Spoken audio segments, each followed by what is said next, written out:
सोचो, तुम स्टेज पर खड़े हो और 100 लोग तुम्हें देख रहे हैं, लेकिन तुम्हारी आवाज निकल ही नहीं रही। हार्ट फास्ट हो रहा है, हाथ कांप रहे हैं और दिमाग में सिर्फ एक थॉट चल रहा है कि मैं यहाँ क्या कर रहा हूँ। अगर तुमने कभी ऐसा फील किया है, तो एक बात जान लो, तुम अकेला नहीं हो। रिसर्च के अकॉर्डिंग 75% लोग पब्लिक स्पीकिंग से डरते हैं और कुछ लोग तो डेथ से भी ज्यादा। लेकिन यहाँ एक शॉकिंग ट्रूथ है, पब्लिक स्पीकिंग का डर रियल नहीं है, ये सिर्फ प्रैक्टिस की कमी है।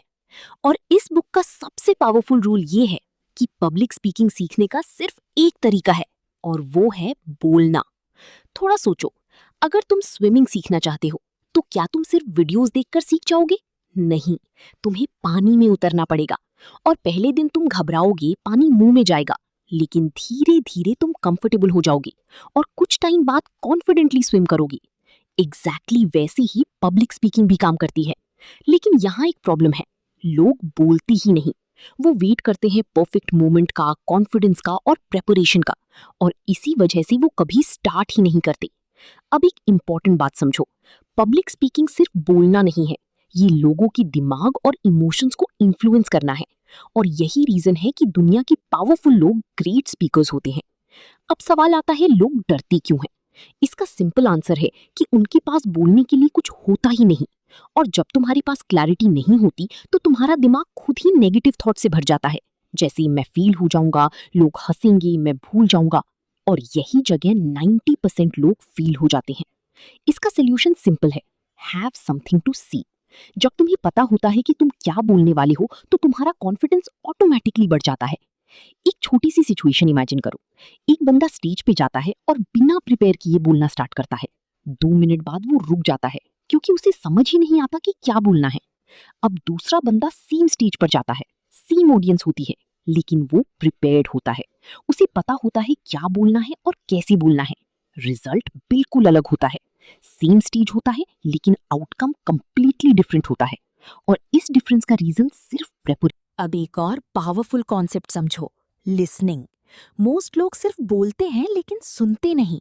लेकिन रियलिटी ये है कि ग्रेट स्पीकर वही बनता है जो पहले ग्रेट लिसनर बनता है। क्योंकि जब तुम सुनते हो तो तुम ऑडियंस को समझते हो, और जब तुम ऑडियंस को समझते हो तो तुम उन्हें इन्फ्लुएंस कर सकते हो। अब बात करते हैं स्पीच के स्ट्रक्चर की। एक पावरफुल स्पीच हमेशा 3 पार्ट्स में होती है, इंट्रोडक्शन, मेन बॉडी और कंक्लूजन। इंट्रोडक्शन में सबसे बड़ी मिस्टेक होती है बोरिंग स्टार्ट। लेकिन तुम्हें ऑडियंस से कनेक्ट करना चाहिए, क्वेश्चन पूछना चाहिए और एक सिचुएशन क्रिएट करनी चाहिए।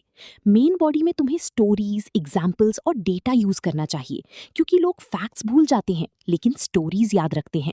कंक्लूजन स्ट्रांग होना चाहिए, क्योंकि अगर एंडिंग वीक हुई तो पूरी स्पीच का इम्पैक्ट खत्म हो जाता है। अब सबसे इंपॉर्टेंट पार्ट आता है डिलीवरी, और यही लोग सबसे ज्यादा फेल होते हैं। सबसे बड़ी मिस्टेक होती है मोनोटोन वॉइस, सेम टोन और सेम स्पीड में बोलना, जिससे ऑडियंस इंस्टेंटली बोर हो जाती है। इसका सल्यूशन है वॉइस में वेरिएशन लाना, कभी स्लो बोलना, कभी फास्ट बोलना और बीच बीच में पॉज लेना। ये सब ऑडियंस को इंगेज रखता है। एक और इम्पॉर्टेंट चीज है एम्फसिस। हर वर्ड इंपॉर्टेंट नहीं होता, सिर्फ कीवर्ड्स इंपॉर्टेंट होते हैं, और जब तुम उन्हें हाईलाइट करते हो तो मैसेज पावरफुल हो जाता है। स्टोरी टेलिंग एक पावरफुल टूल है, क्योंकि लोग फैक्ट्स भूल जाते हैं लेकिन स्टोरीज याद रखते हैं। इसलिए अपनी स्पीच में स्टोरीज जरूर यूज करो। ऑडियंस एंगेजमेंट भी जरूरी है। तुम्हें क्वेश्चंस पूछने चाहिए और रिएक्शन लेना चाहिए, ताकि ऑडियंस एक्टिवली इन्वॉल्व रहे। अब बात करते हैं बॉडी लैंग्वेज की। तुम क्या बोल रहे हो उससे ज्यादा इंपॉर्टेंट है तुम कैसे बोल रहे हो। 3 चीजें याद रखो, आई कॉन्टैक्ट, जेस्चर्स और पोस्चर। अगर तुम कॉन्फिडेंट दिखते हो तो लोग तुम्हें कॉन्फिडेंट मान लेते हैं। अब एक इंपॉर्टेंट ट्रूथ समझो, कॉन्फिडेंस एक फीलिंग नहीं है, कॉन्फिडेंस एक रिजल्ट है, जो आता है प्रैक्टिस, रेपिटेशन और एक्शन से। इसलिए कॉन्फिडेंस आने का वेट मत करो, सीधा एक्शन लो। आज से ही स्टार्ट करो। मिरर के सामने बोलो, कैमरा के सामने बोलो, या 2 लोगों के सामने बोलो। शुरू में ऑकवर्ड लगेगा, लोग जज करेंगे, तुम गलतियां करोगी, लेकिन वहीं ग्रोथ होती है। याद रखो, हर ग्रेट स्पीकर कभी बिगिनर था। डिफरेंस सिर्फ इतना है कि उन्होंने रुकना चूज नहीं। और आखिरी बात, पब्लिक स्पीकिंग सिर्फ एक स्किल नहीं है, ये एक लाइफ स्किल है।